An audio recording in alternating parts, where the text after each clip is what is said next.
L'industrie forestière qui a des mois, même on pourrait parler d'années très, très difficiles. C'était déjà pas facile, puis les tarifs, là, c'était la cerise sur le Sunday. Encore eu une fermeture au cours des derniers jours à Amos, Arbec, là, une entreprise, belle entreprise d'Amos, qui a annoncé la fermeture d'une de ses usines. Sébastien Dufour, ingénieur, entrepreneur forestier chez Groupe Val, signe un texte là, qui était dans le journal en fin de semaine. Combien d'emplois faudra-t-il perdre avant d'agir? Bonjour, M. Dufour. Oui, bonjour, M. Dumont, ça va bien? Ça va très bien. Il s'en perd des emplois, là, hein? Oui, en ce moment, notre foresterie québécoise est vraiment à risque. La problématique, c'est que nos coûts d'opération ont explosé de 50 dans les 5 dernières années. Ça, c'est pas moi qui le dis, c'est des études quinquennales du ministère des Ressources naturelles. Face à ça, les revenus sont pas au rendez-vous. Oui, il y a 5 ans, on avait la COVID, puis le prix du bois, on sait tous que le prix du bois est au rendez-vous, mais en ce moment, c'est plus la même situation. En ce moment, les études même du ministère démontrent qu'il manque de 20 à 30 de revenus pour combler ce que ça coûte opérer du bois.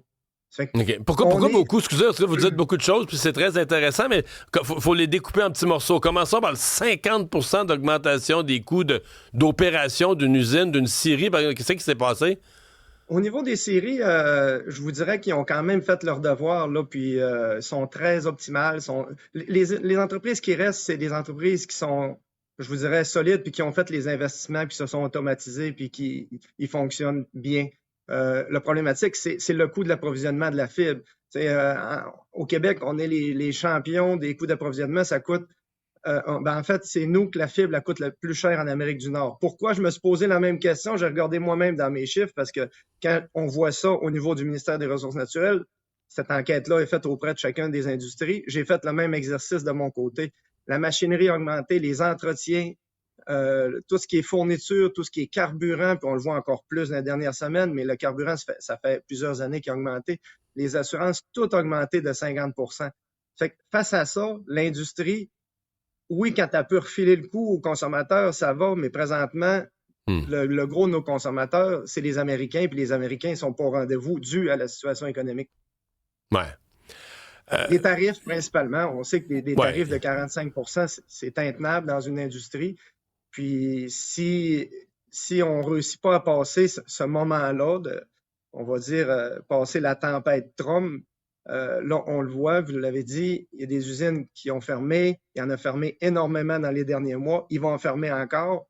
Puis en ce moment, tous nos grands industriels baissent de 20 à 30 de leur capacité. Ce que ça a comme impact, puis c'est pour ça que je suis ici aujourd'hui, c'est que moi, comme entrepreneur forestier, j'ai pas besoin d'argent. Tout ce que je veux, c'est travailler. Je veux opérer 45 semaines par année. Cette année, on a pris la décision de mettre des gens à pied pour consolider le travail qui reste auprès des gens, au moins garder en vie les gens qui sont avec nous. Mais ce qu'on a besoin, tout simplement, c'est que l'industrie passe la tempête puis qu'on soit là quand ça va revenir. Mais présentement, c'est difficile. On peut pas nous arrêter. M. Dufour, moi, j'anime une émission de radio, là. Je connais les régions du Québec, je me suis promené beaucoup dans ma vie, mais j'anime à Montréal. Puis ici, à Montréal, là, savez-vous c'est quoi l'histoire à propos de la foresterie?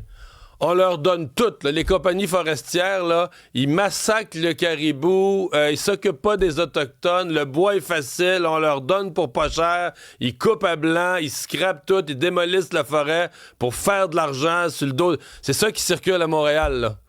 Là, vous allez dire, dans ce que tu viens de dire, Mario, il n'y a pas un mot de vrai, là. C'est tout le contraire de la réalité. Ben, c'est ça, là. Tu sais, faut pas oublier, on travaille dans une industrie avec une ressource renouvelable. Le bois, ça repousse. Moi-même, dans mes opérations, c'est rare que je suis dans des forêts de première venue. Je suis toujours dans des forêts qui sont dans une deuxième récolte. Ça repousse du bois. Les gens doivent savoir ça. Puis j'ai même des endroits que c'est une troisième récolte. Puis on a des questions à se poser comme Québécois. T'sais, est-ce qu'on veut développer nos ressources naturelles? Est-ce qu'on veut permettre de se développer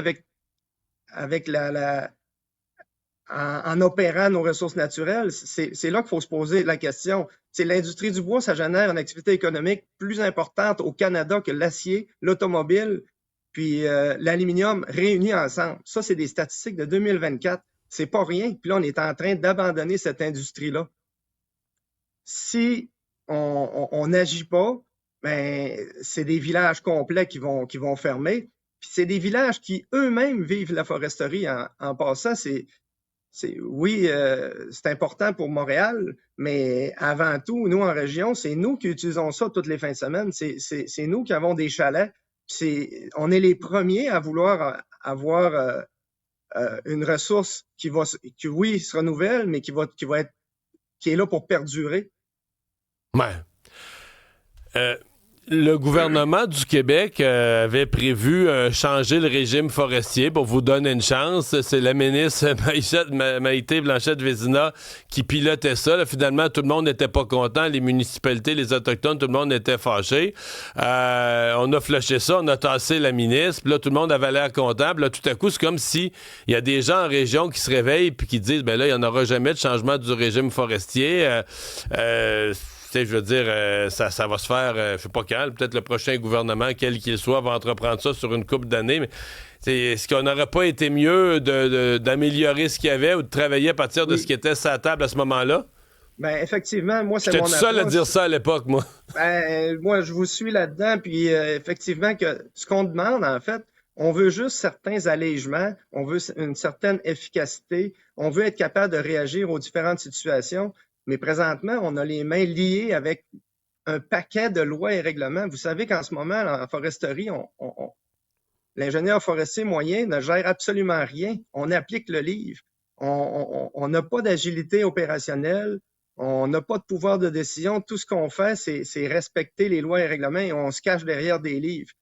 C'est correct. Puis là, je suis pas en train de dire qu'il faut se dédouaner des lois ou se contourner. Il faut juste avoir quelque chose de logique qui est fonctionnel, qui nous permet de réagir à toute situation.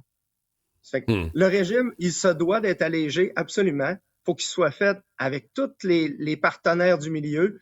Mais en premier, il faut prendre la décision, est-ce qu'on veut continuer à couper du bois ou pas? Parce que c'est beau, on veut des aires protégées, on veut protéger pour le caribou, mais dites-vous bien que si on passe de 12 à 30 d'aires protégées, là, je pense qu'on est rendu autour de 17-18. Mais là, si on tue une industrie protégée des caribous, puis on laisse des gens aller les braconner le mois d'après, là, on est des caves, là. Ben, c'est des choix qu'on a à faire. Vous pouvez pas dire ça, là, mais moi, je peux le dire. Oui, mais tu sais, on entend aux nouvelles ce qui flash. Hein? On n'a pas toujours le fond des choses, mais une chose est sûre, on peut pas se dire on va enlever 15% de superficie sur le territoire, puis on va garder les mêmes emplois.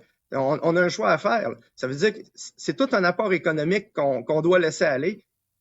Un apport économique qui va revenir dans le temps, parce que comme je vous dis, c'est une ressource qui est renouvelable, puis en pleine expansion. Mais quand je dis en expansion, pas du tout, mais tout ce qui est technologie, il se brasse des choses en ce moment dans l'industrie, mais c'est sûr que on est une industrie en premier lieu de boîtillage. On va régler notre problème de boîtillage, on passe à la tempête, puis après ça, les projets connexes vont continuer d'arriver. Puis allé en Finlande l'an passé, si vous voyez tout ce qu'on fait avec la fibre de bois, ça n'a aucun bon sens, mais eux, ils ont décidé d'en faire une fierté nationale, puis d'aménager leur forêt. Ici, là, on décide de faire moins avec moins, en fait.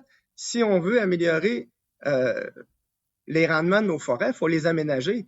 C'est pas ça qu'on fait à l'heure actuelle. Les budgets dans l'aménagement sont amputés.